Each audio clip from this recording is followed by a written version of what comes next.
If an avoidant does this, they're never coming back. There comes a point in any relationship with an avoidantly attached person when you start to question everything.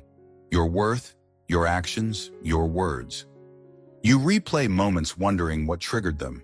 Was it something you said? Were you too needy? Too honest? Too emotional? But here's the truth. When an avoidant reaches a certain psychological threshold, it has nothing to do with you anymore. Their decision to disappear, to withdraw completely, is a protective mechanism so deeply ingrained that it overrides logic, empathy, and even love. And today we're going to talk about that exact moment, the irreversible sign, the thing avoidants do when they are never, ever coming back. If this happens, don't wait, don't chase, don't blame yourself. It's already over. Let's set the stage. Avoidants aren't born cold. They learn to be distant, usually through childhood environments that made vulnerability feel unsafe or unnecessary. Emotional independence became their armor. And though they may crave connection, they fear what it demands: closeness, openness, dependence. So when they meet someone who triggers feelings that are too intense, too real, or too exposing, they retreat. At first it might be subtle: fewer texts, shorter responses, less eye contact. But if you push back or express hurt, they don't get closer. They vanish even more. And if they do one specific thing, something we're about to unpack, it means they've slammed the emotional door for good. The point of no return for an avoidant doesn't look like a dramatic breakup. It's much colder, much quieter. It's when they emotionally erase you. They rewrite the story in their head to make themselves feel safe, and that version of events paints you as the problem. Suddenly, you're too clingy, too intense, too overwhelming. Even if you were patient, calm, and communicative, the narrative shifts. And if they start describing you to others in ways that feel off, like calling you toxic, dramatic, or obsessed, when none of that matches reality, this is it. This is the psychological coping mechanism that means they're not just distancing. They're rewriting you out of their life. This rewriting process is a form of emotional self-protection. Avoidants don't like guilt. They don't sit and reflect on what they could have done better. Instead, they justify leaving by exaggerating your flaws and minimizing the connection. It's a subconscious strategy, but once it starts, they rarely reverse it. If they're telling themselves a story where you were the threat to their peace, they won't be coming back. Because coming back would require them to admit that their narrative was flawed. And avoidants struggle with that level of vulnerability. It makes them feel weak, exposed, and dangerously close to their original childhood fears. Another brutal sign that an avoidant is never coming back is when they feel relief after cutting ties. Not pain, not longing, relief.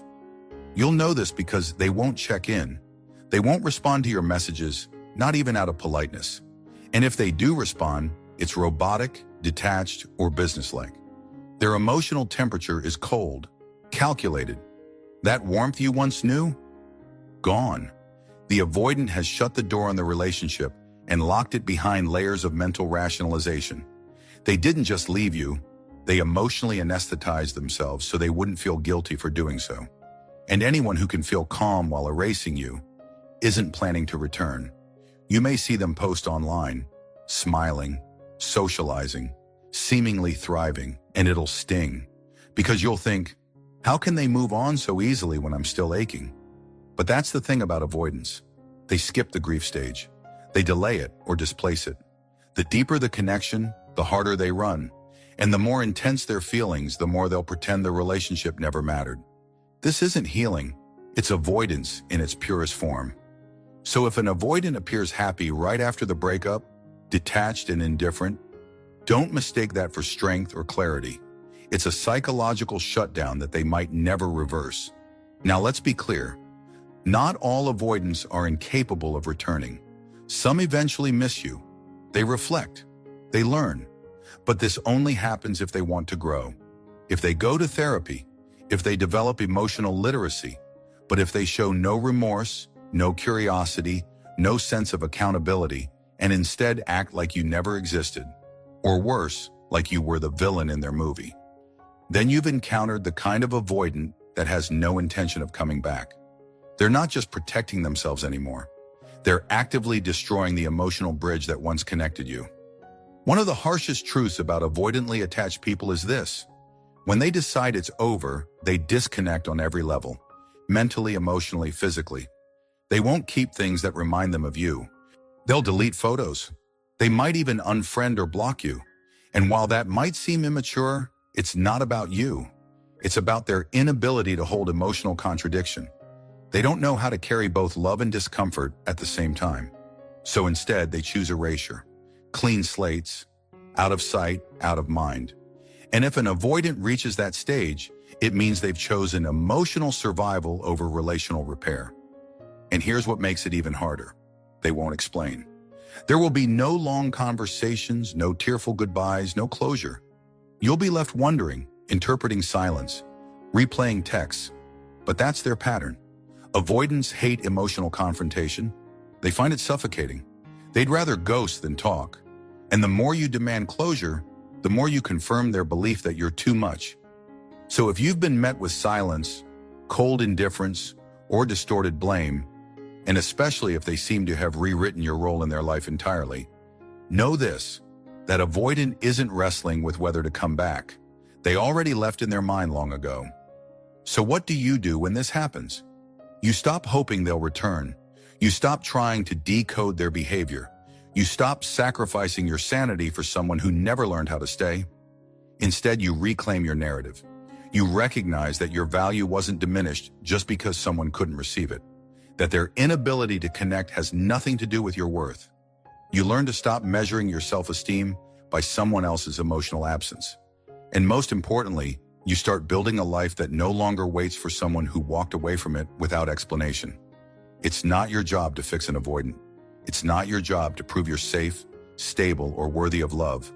The right person won't need to be convinced. The right person will lean in, not pull away. They'll communicate, not disappear. They'll work through discomfort instead of escaping it. If the avoidant in your life has chosen distance, silence, blame, and detachment, then you have your answer. They're not confused. They're not just busy. They're gone.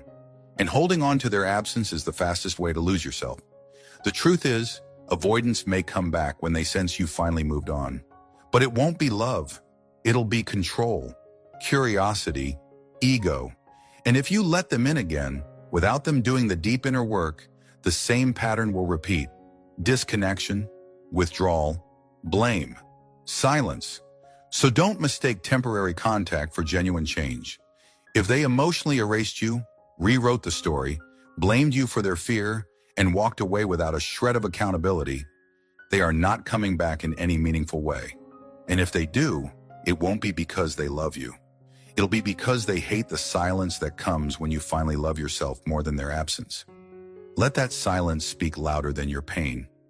Let it be the space where you heal, not the void you beg to be filled.